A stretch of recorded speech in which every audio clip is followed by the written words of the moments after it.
Hi there, and welcome to part 5 of the Stalker Assassin.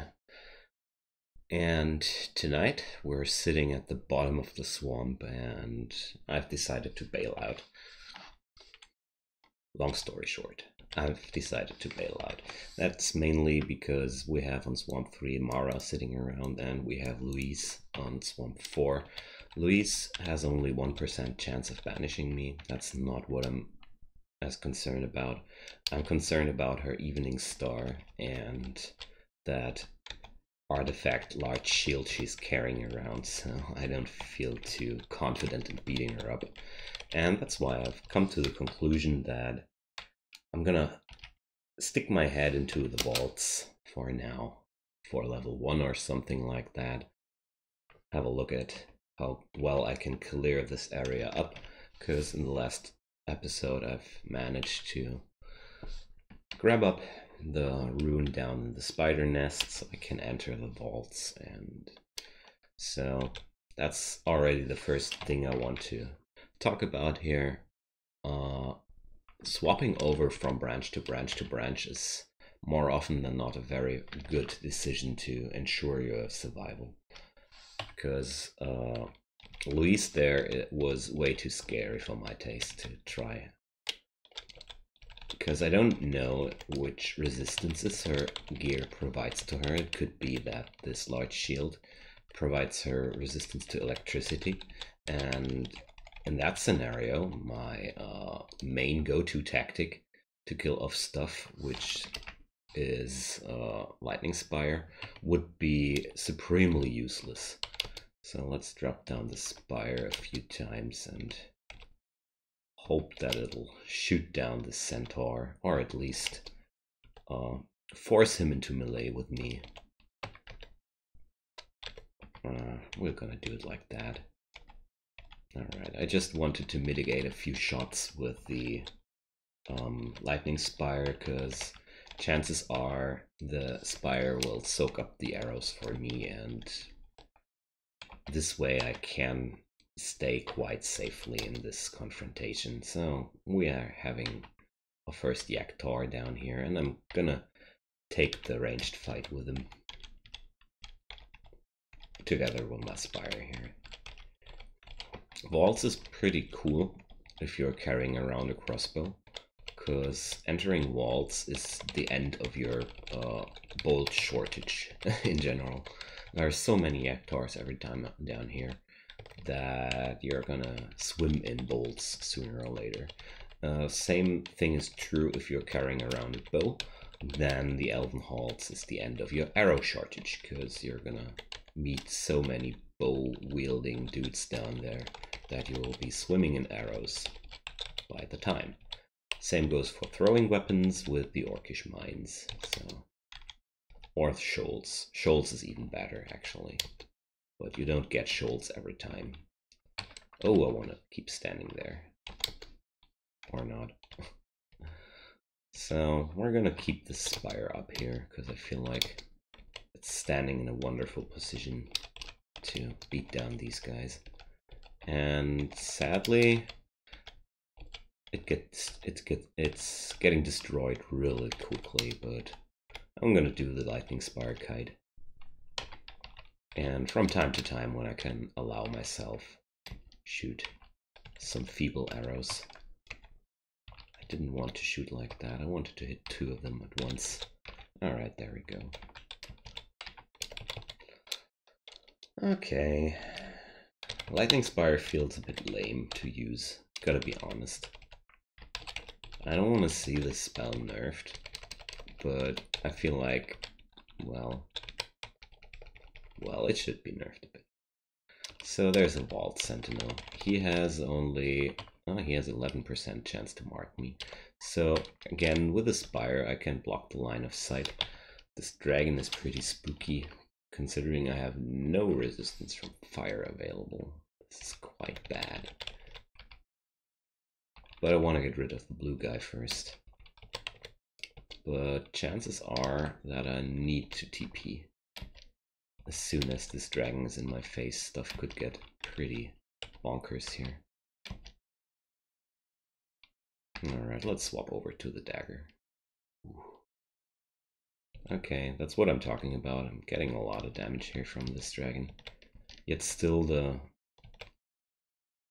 Vault Sentinel is not down, so I don't dare to move. I really want to get this guy rid of, but doesn't work out. Do I have a lightning wand? No. Alright. Lightning wands are particularly good for getting rid of enemies behind your spire, because the spire can't be hurt by lightning, so you won't hurt your spire while doing some damage. So let's do some Passage of Galubria. And I'm gonna try to fight some, but now I'm gonna bail out. Drop a spire to block the line of sight again. And maybe my spire will get rid of the dragon, I don't know yet. Need a new one, because I'm pretty low on HP and I don't want to risk getting scorched by this dragon. This is pretty early for the first fire dragon down here. I mean, yes, they can show up regularly down here, but anyways, it's pretty early for the fire dragon. And here you can see how good the regeneration of the Vine Stalker is, because this fire dragon is not fully regenerated by the time that I re-enter this level, which is really cool. Helps me a lot taking down these guys. So sadly, I think the Vault Guardian is still alive, the Vault Sentinel. I think I didn't manage to clear him off there. So let's have a look at my armor options. I feel like I really want to have something better by now than this leather armor. I just realized how bad my resistances are overall. I'm carrying around a ring of ice, which means I don't need another source of cold resistance that desperately. But this ringmail of fire resistance looks pretty juicy, although it's costing me some money. Maybe I want to try out the other ringmails lying around, which are enchanted. There we go. Let's have a look-see. It's +4. That's pretty good. I think for now, it's gonna exchange this leather armor. It's overall better than the stuff I'm carrying around. So there's another one in the lair I didn't try out. So let's have a look at that too. Because I think I still have a few ancient armor scrolls left, which I could use to ensure me some good bonus on this stuff. It's a ringmail of cold resistance. Nah, I'm not buying that. Mainly because I have a ring of ice on me. I don't need this too desperately. I feel like the best thing to go is this one down in the Orcish mines. Sadly. But yeah, sadly mainly because it's only +1, which is not too much. Let's go. Hello there, ogre. Are you my next meal?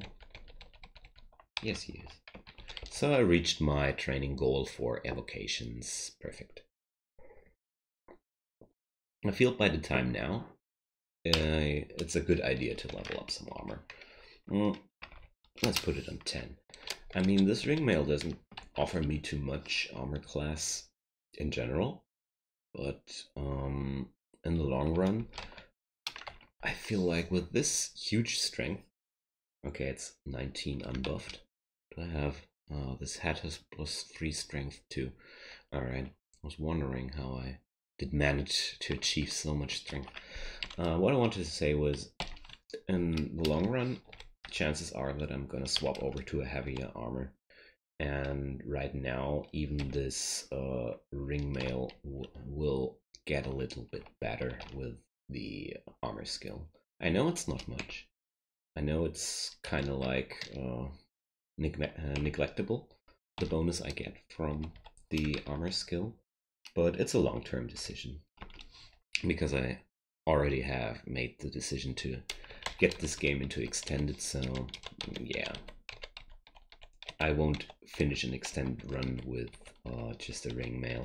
But for now, I at least have the fire resistance, and I have a slot open for cold resistance too. So yeah, important stuff. Survivability is important stuff. Wow, this Yaktar. I would totally go for an Arbalest if I wasn't into picking up some larger shield along the way. My first Flayed Ghost. Luckily he didn't use his skill. Flayed Ghosts can temporarily inflict huge grievous wounds on you, but luckily you get all your HP back. They steal from you as soon as they die, so...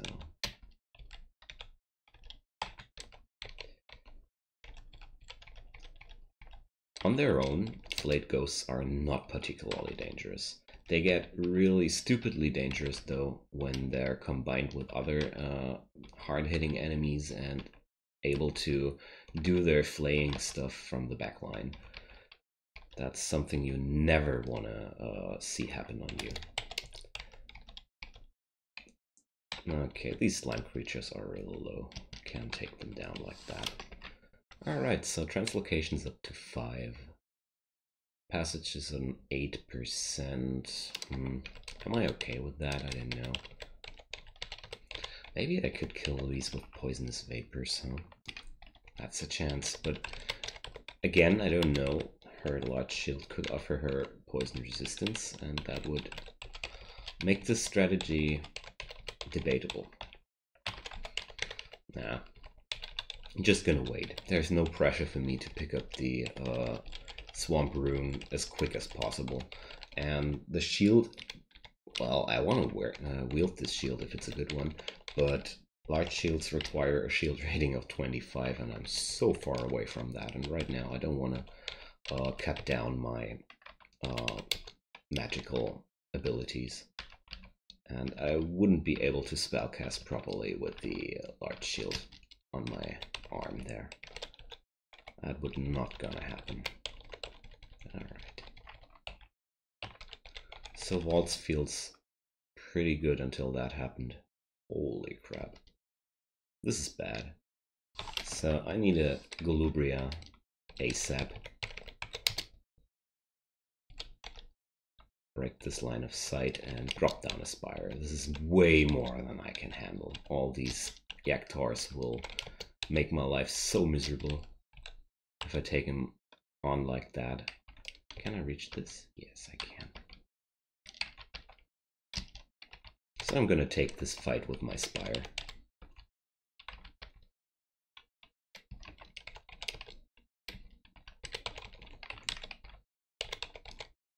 I want to kill off the Yaktar. Good. I'm trying to put up the Spire in a manner that I can still achieve good shots with my hand crossbow. I know the red dude can right now swing at me, but I'm at full HP, so I'm totally okay with that. And there are crap ton of crossbow bolts for me. That's really relieving. I don't like when my ammunition stocks get that low. So, how good do I fight against an Orc Knight 1v1? Pretty good. So, I don't think this longsword of Holy Wrath will be better than the artifact I'm carrying around. Somehow I have the slight feeling that it's not better. Alright. With these guys, it's really important to immediately move as soon as you stand in this calcifying dust. One turn and it will trigger a petrification effect on you, and you will turn to stone, regardless of your magic resistance as far as I know. And the big problem with that is these Catoblepas have a quite high damage, and they can really abuse the petrification pretty hard, and stuff gets even worse if the Catoblepas is not alone. way. Okay, I'm not gonna fight this directly. I don't want to get messed up by this enormous slime creature. Need to wait until they split up again. So right now this thing can hit me for up to 88 damage, so 2 swings from this beast and I'm history.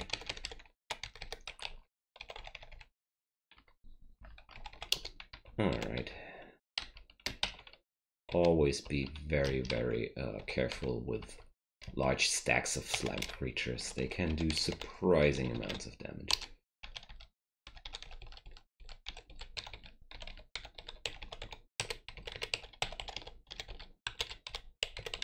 Okay. So, will something bad happen if I now say again that I feel pretty comfortable down here in Waltz 1? Okay, so there are Deep Elf Archers. These guys suck, because they have a permanent deflect missiles effect on them, which leads to the fact that using missile attacks on them is pretty, well, neglectable. Meleeing them or hitting them with other spells is way more powerful. I want to get rid of these mages. They're summoning way too much stuff for my taste. Again, I'm feeling pretty comfortable with the penetration brand, I wanted to say. So if I get rid of this mage in front of me, I feel like a lot of these summons will just disappear. I was wrong. Damn, I need to blink on that around here. And I need to cure too. I'm not out of this situation yet. I need a passage now, and I need it quickly. Can I dare to move another step? I think so. Okay, do I have a potion of magic on me? Yes, I do. It's a good spot to use a potion of magic and just fall back a bit. Alright, I got surrounded too hard and took surprising amounts of damage in one turn. Okay, so Aldenholz will be a bit troublesome, judging from the looks of it. But that's a rapier of protection, dang it. Oh. Some rapier of electrocution would have been my cup of tea. So let's try to get rid of this mage before he can summon that many guys on top of me again. But the real problem here seem to be the archers. They seem to wreck me up super hard. Okay. Turns out a +9 crossbow is pretty good against their missile deflection.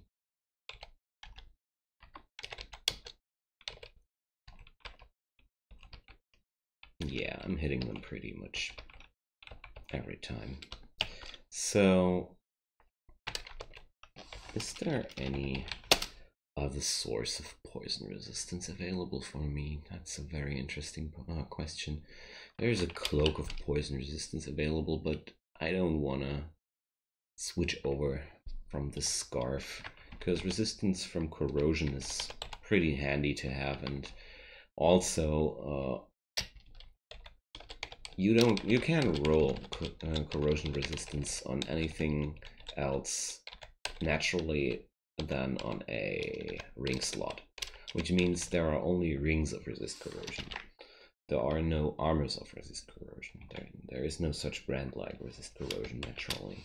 So what I'm trying to say is it'll keep up my ring slots if I keep my ring slots free if I stick to this one. And right now, I feel like I profit a lot from these rings I'm wearing. There's the first yellow guy. The yellow guys are really annoying people. Wow. Alright, this is getting out of hand. They can summon enemies from the floor on top of you with their Song of...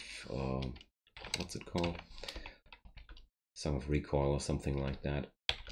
and the boggarts are really the thing creeping me out in this situation right now. That's why I'm hammering all these Ice Blast ones into this, because when they start spamming their Shadow Creatures spell, I'm in a lot of trouble here. That's why I'm hammering all these Ice Blast ones into them. Because Ice Blast works similarly as Fireball. The hits from this wand can't be evaded, and a boggart's biggest line of defense is his evasion rating. But they are, like Spriggans, very fragile people, and yeah. Long story short, Ice Blast wands are wonderful against boggarts. And there's a new scroll of Grand Weapon. Good stuff. So I'm gonna pick up this Rapier of Protection and have a look at it. It's +0. So I haven't found a better Rapier yet. Might as well use it on this one. It's piercing. That's also not too impressive. I mean, it deals a lot more damage than my dagger, that's for sure. But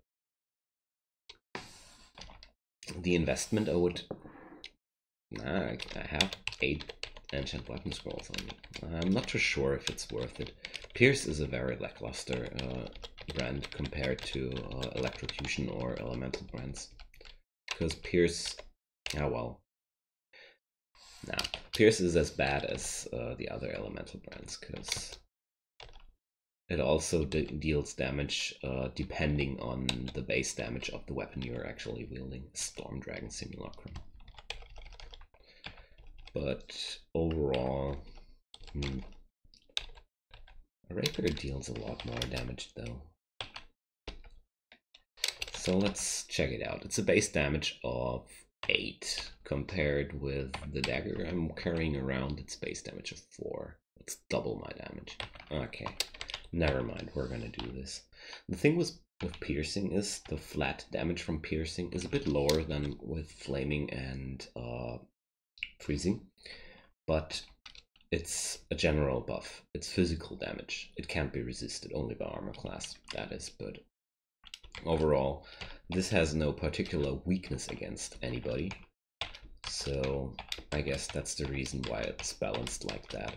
But for now I feel much safer with a +8 Rapier in my hand than with this +9 dagger. A Rapier deals at least considerable amounts of damage. So what we're gonna do to... I need to level up my short blades a bit. So I'm gonna drop the fighting training until it hits 14. Nah. I'd rather delay my shield training for that. So Translocations is still not right there. The thing with Translocations is these spells I want to have at 4% failure chance tops. Under no circumstances I want less than 4%, because Translocation spells are those spells which really save your butt in tense situations, and that's why I don't want to afford any miscasts on these. That's basically the thing here, why I want to see more success rating than that. Alright, so can I sneak up to these guys? No. So let's try out this Rapier. Yeah. I need to kill these guys first. And, well, I killed this orc dude in a reasonable time. That's okay. That's a bunch of boggarts. And I can assassinate them all. Wonderful. This is wonderful. I love it when stuff can work out like that. Yeah, this Rapier was definitely a big power-up. Yes.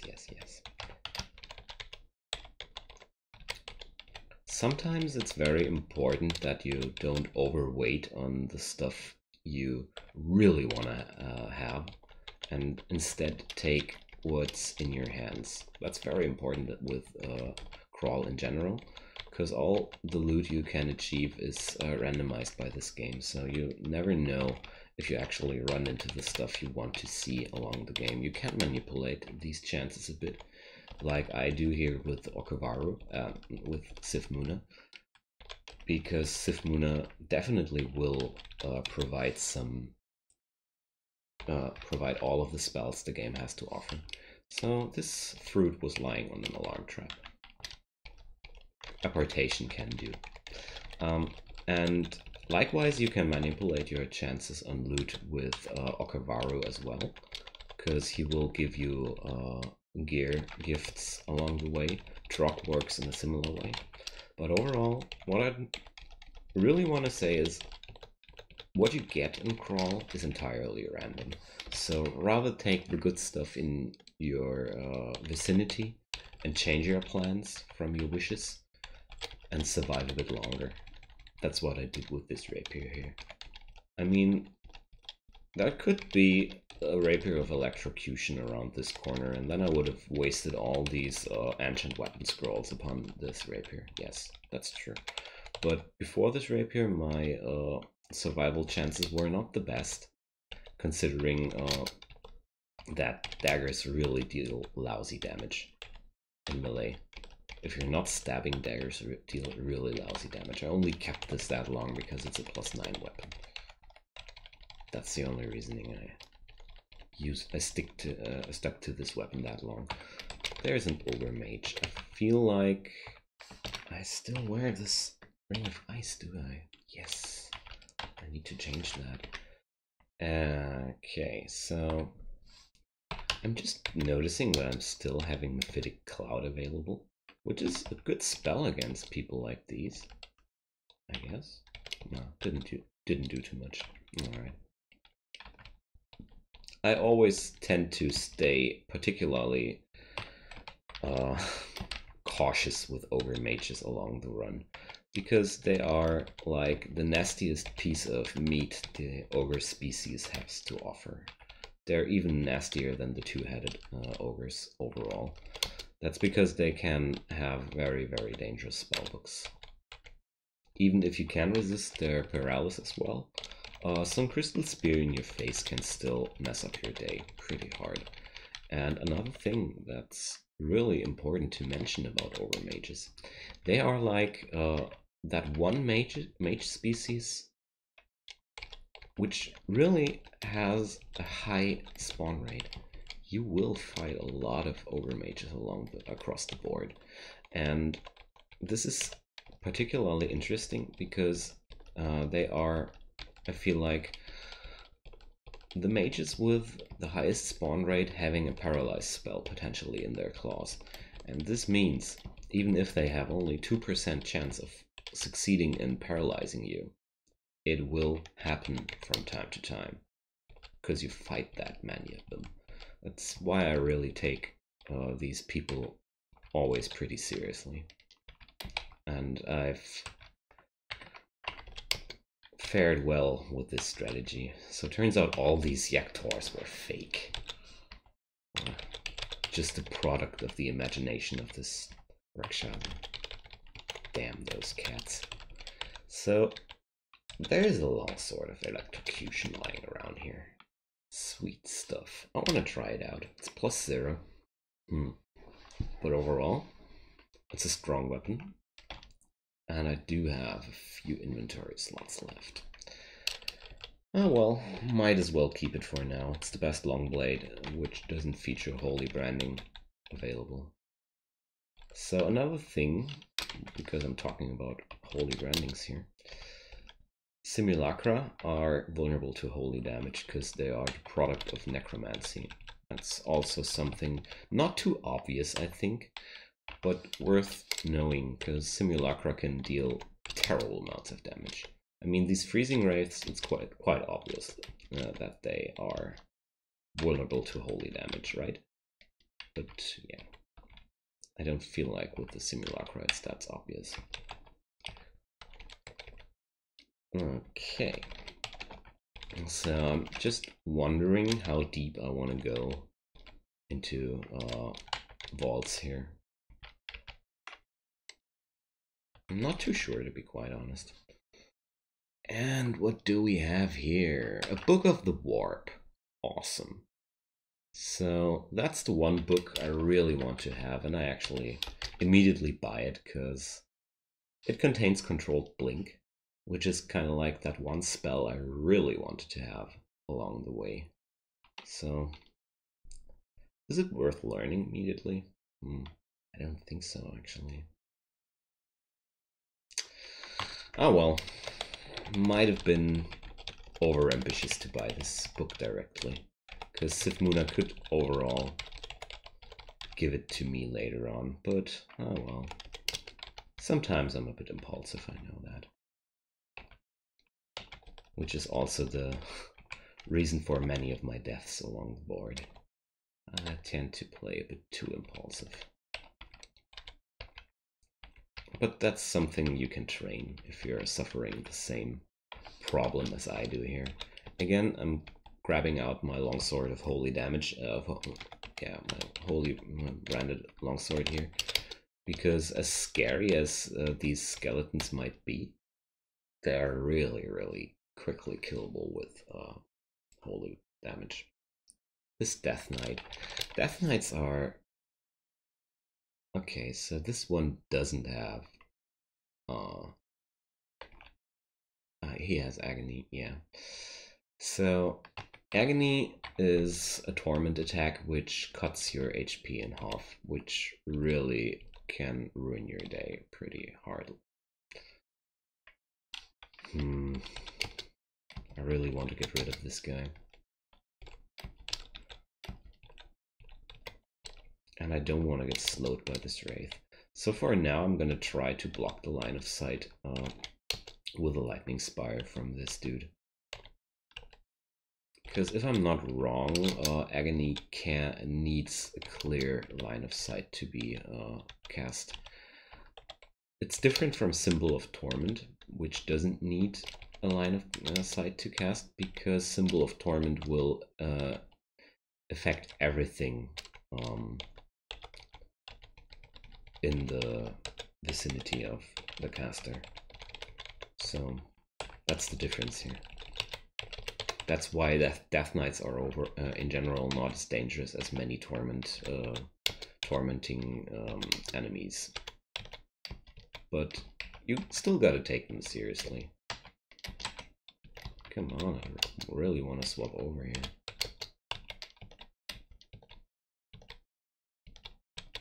Another good thing about being a Vine Stalker, I can fight like this almost indefinitely, because my basic attacks will replenish my mana, and this means I won't be out of mana for casting new spires, which is really a good thing. So I feel like eventually I will now get to the point where I don't need the crossbow too much anymore. There's an orange crystal statue. They can summon shadow creatures, which is pretty nasty. But like all statues, they can regenerate. Oh, I miscast my spire here. Yeah, that's shadow creatures for you. So this might get a bit tedious to kill off this statue. Basic strategy just is to get down, get upstairs, wait out the despawn timer for the summons, and get back in there, put down a spire, and start shooting before stuff gets too scary. Again, the penetration branding here works a charm. There we go. Not as tedious as I imagined. There's a scroll of acquirement. Sweet. Very sweet. And a new ring I didn't see yet. So let's put this on. It's a ring of positive energy. Not bad, not bad. I need to stack up sources of resistance to negative energy for the late game. That's one very, very important thing to say about extended runs. You will need 3 pips of resist negative, if possible, 2 are the lowest point you can arguable enter extended game with. But ideally you want 3 pips of resist negative. So we're gonna acquire some more armor. It's a Scarf of Resistance. That's nice. That's pretty nice. I feel like, well, the other Scarf provides intelligence. Oh, my chances of succeeding at the Spire got lower, but I feel like that's okay. I'm gonna bring up some more summoning some air magic along the way. So let's put up a target of 8 for summonings and a target of 5 for air, and we're gonna have a look how this will work out. But the Scarf of Resistance is overall, I feel like, the safer option. I mean, resist corrosion is cool and everything, but you don't, in fact, you don't meet too many corrosive enemies across the board. And stuff like these guys happens way more often, so. Very ugly things are particularly dangerous enemies. Let's see how this will work out. Getting swarmed by these is also not cool, but let's see how my Spire and me can fight here. I got a new gift. And I'm out of inventory slots again. So I'm gonna drop this one of Ice Blast. It only has 1 charge anyways. So there's another source of necromutation. Alright. Well, it wasn't Sif gifting it to me. I just would have found it. Okay. That's another of those please be smarter than me moments. Don't buy books like that. Don't buy books like I did here. Wait for it. Well, if it was some book containing a spell I could use immediately, it would have been a good idea. But considering that Controlled Blink is such a high-level spell which gets important pretty late on, it was a lousy decision. I admit that. Okay. So there's one of these weird level places.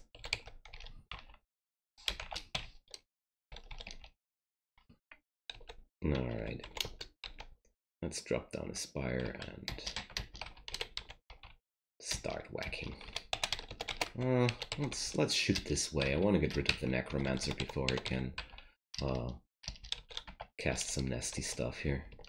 Because Necromancers can cast this Simulacrum spell, which, well, it increases the amount of enemies you have to fight. Because they will spam Simulacra. Always position the Spire in a manner that it can shoot.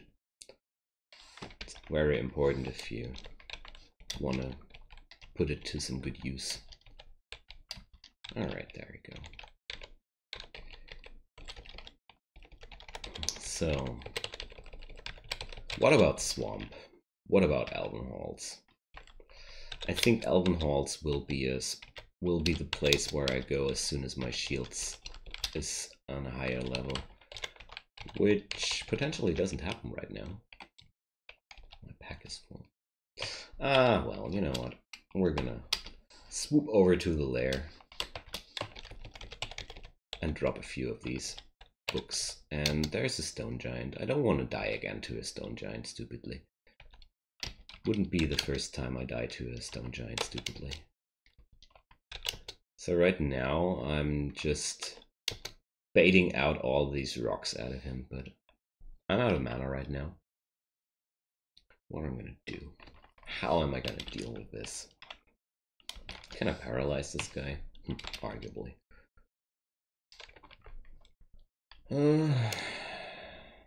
Stone Giants can deal tremendous amounts of damage. The biggest problem of them about them is their ranged attack, which is really strong. So let's try if I can fear him. Perfect. I don't wanna mess around with this guy right now. Maybe here. Maybe this is the spot where I'm gonna fight this dude. Yeah. As soon as they're out of rocks, the situation gets way more manageable.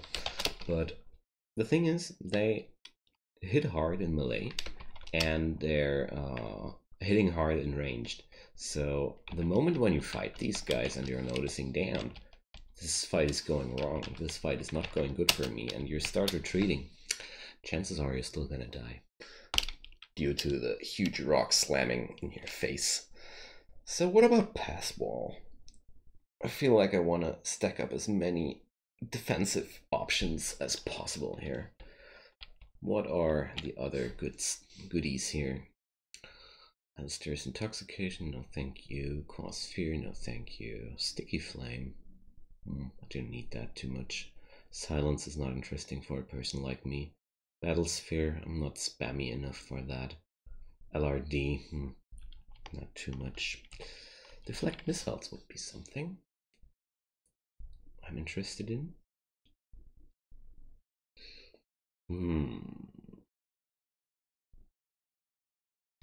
Okay. So right now I feel like my spellbook is in a good spot here. Let's have a look at the clock. We're having a few minutes more for this video because I really want to get close to an hour or something like that on a video series which aims on an extended run. So airstrike is not bad. Spectral weapon or Tukima's dance. So I feel like I'm gonna go for airstrike because that's a very useful spell in general. And I want to go for Tukima's dance as well.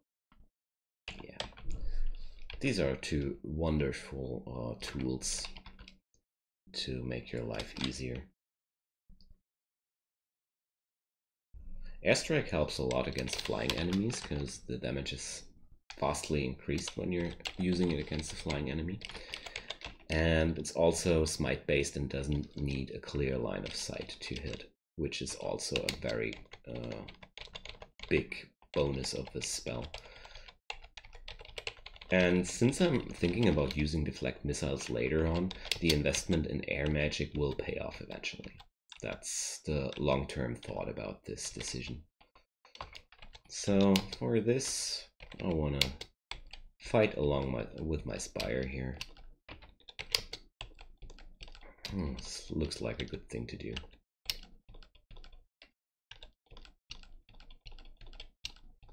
There we go. Super easy win here. I feel like Vaults 3 should be still doable. I really want to grab up as much XP as possible before I get closer to the Swamp 4.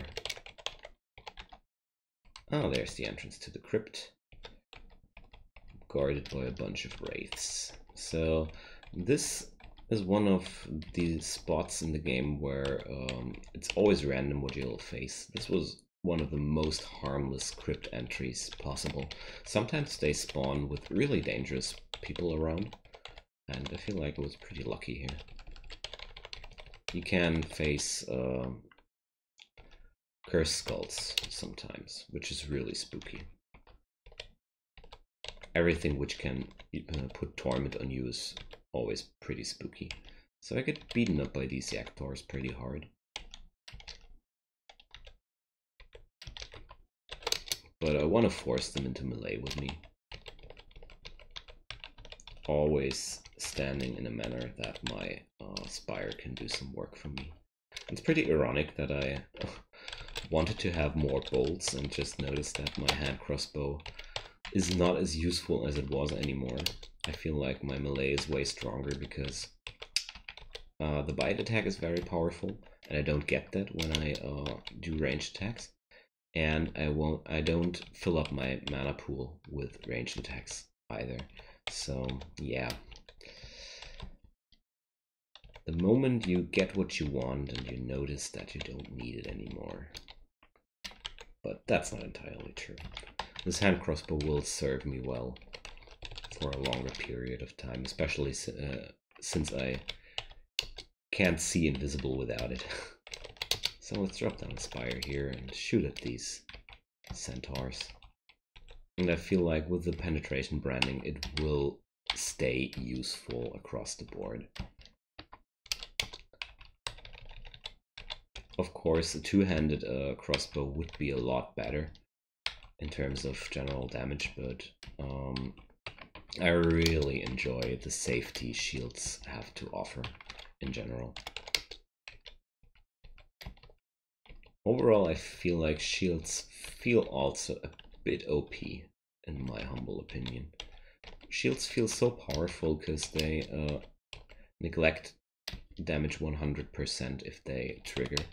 And this feels very strong, and this fight is getting a bit out of hand for my taste. So with this regeneration value, I can just stare dance up here, regenerate quickly, and get back into the fight. It's way safer than getting a few unlucky hits from the centaurs. This is something I needed to get used to with frail races, that you always need to retreat a bit earlier than you're used to with more bulky races. I wished I could have assassinated this archer. I want to deal as much damage to him as possible before he can blink away. So my spire doesn't shoot because it would hit me.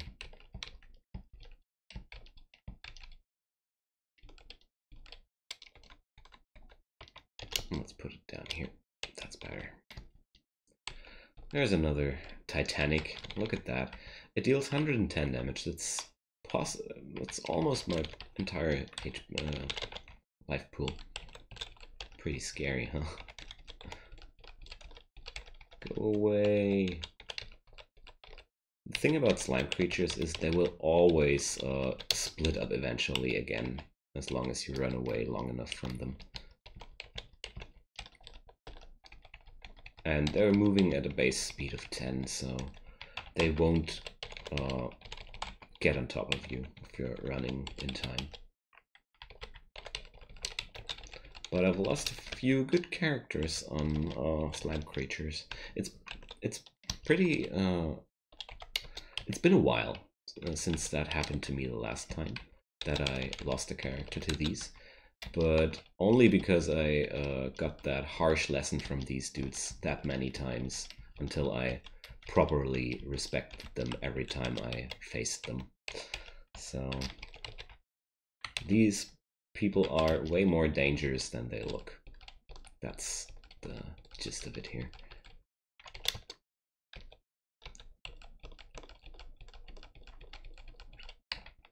Okay. So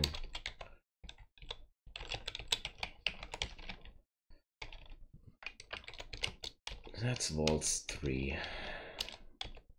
Going pretty smoothly. Makes me wonder which nasty surprise this place has to offer. This happens to me that often that I think, oh, everything's fine, and then something terrible happens.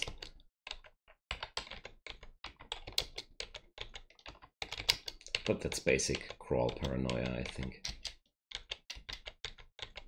And it's something I can only recommend cultivating, because this paranoia keeps you alive.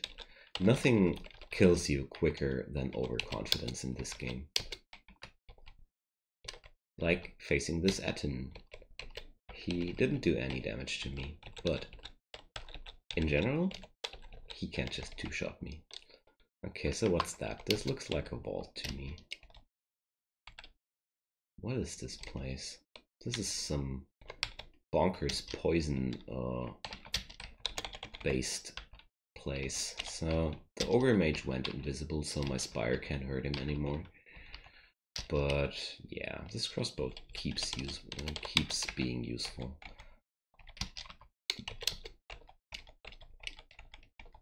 I'm pretty grateful here for all the good stuff which showed up along this run.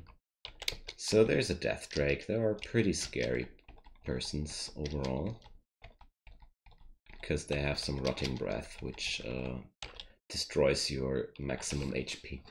So a collected works on intoxication. Oh. There's really literally nothing in it I want to stick to, so I'm gonna let it lie down here. I'm not gonna carry it to my book stash because none of these spells is too important for me.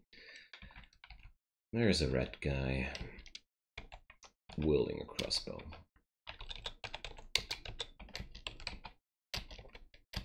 So I want to keep the spire between me and him, because these guys with crossbows, they can really kick ass.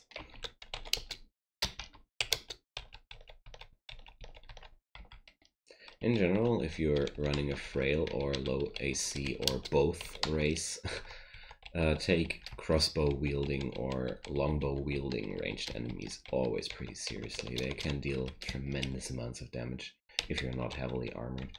I'm just pointing this out because one mistake which happens quite often to me is whenever I played some more tanky race, like let's say a Minotaur, and I go to a build which doesn't evolve around huge armor class and shield and everything, I tend to blow up myself pretty surprisingly from time to time, because I underestimate how quick I can die.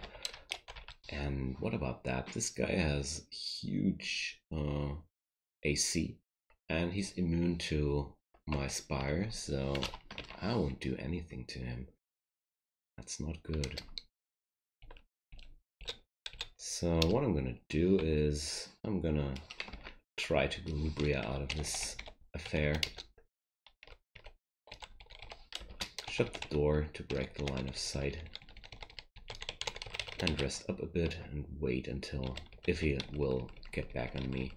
The thing is, I feel like I can kill off this guy, but I might need a potion of might to do so, to punch through his armor.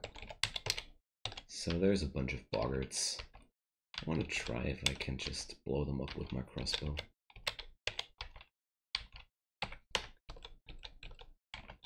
Yep, that worked out. Okay, so that's quite a bunch of people here.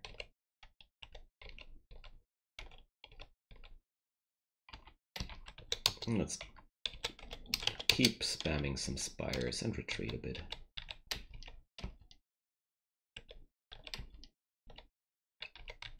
Also, one important thing to mention is the spires can attract aggression for you, so that's why I try to keep as many of them between me and the enemies as possible.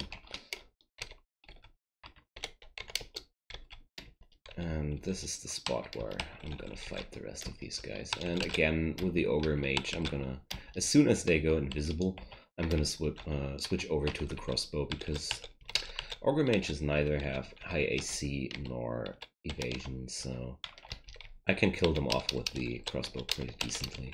This crossbow doesn't work on high AC enemies that well, but high AC enemies are in general the biggest problem I'm facing right now, as I just have noticed with this crystal golem. They are potentially the biggest threat I have right now. Juggernauts will be a big issue too. So let's try to just walk towards them and kill them off. I'm tired of hiding and running. There's the swings. I feel like this should be no problem. Alright, so Short Blades is getting there.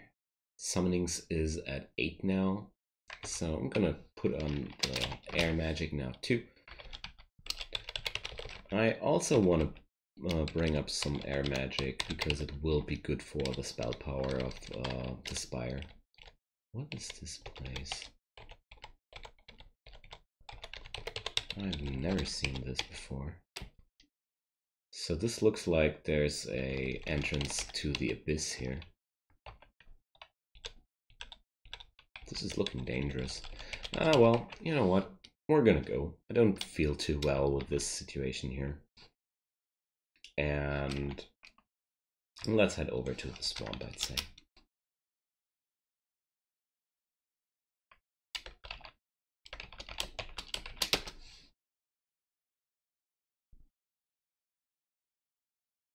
There we are. I really want to check if I can kill Louise now. This should be perfectly fine to do by now. Because the biggest threat of Louise is her banishment. And with 1% chance of banishing, that's okay.